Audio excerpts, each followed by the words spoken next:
Астанада IMAX форматында ашылған көп залды кинотеатрға 10 жыл. Бұл күндері кинопарк 8 IMAX Сарыарқа өзінің мерейтойын атап өтуде. Осыған орай елорда тұрғындары мен қонақтарына салтанатты іс-шара ұйымдастырылып, сыйлықтар ұсынылды.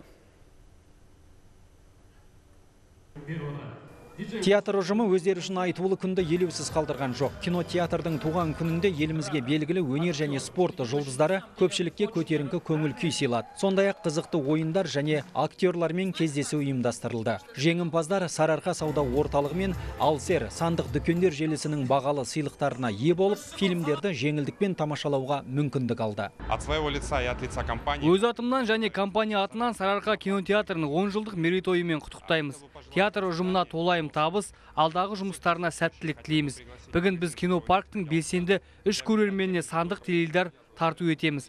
Сарыарқа кинотеатрына және бізге қашанда келіп тұрыңыздар. Бүгінде бұл кинотеатр жоғары деңгейде қызмет көрсетіп, жаңа трендтерді қалыптастырып келеді. Мұнда саладағы соңғы технологиялар қолданылады. Тіпті мінсіз жоғары технологиялық IMAX және соңғы үлгідегі лазерлік проектормен жабдықталған кино залы бар. Бұл елімізде нөмір бірінші кинотеатрлардың бірі, өйткені Қазақстан бойынша көптеген қалаларда бар. Және Астанада ең ұнайтын осы IMAX 8 Сарыарқа кинотеатры, өйткені бұл жерде IMAX заманауи дәрежедегі IMAX залы бар, одан бөлек First Class деген зал бар.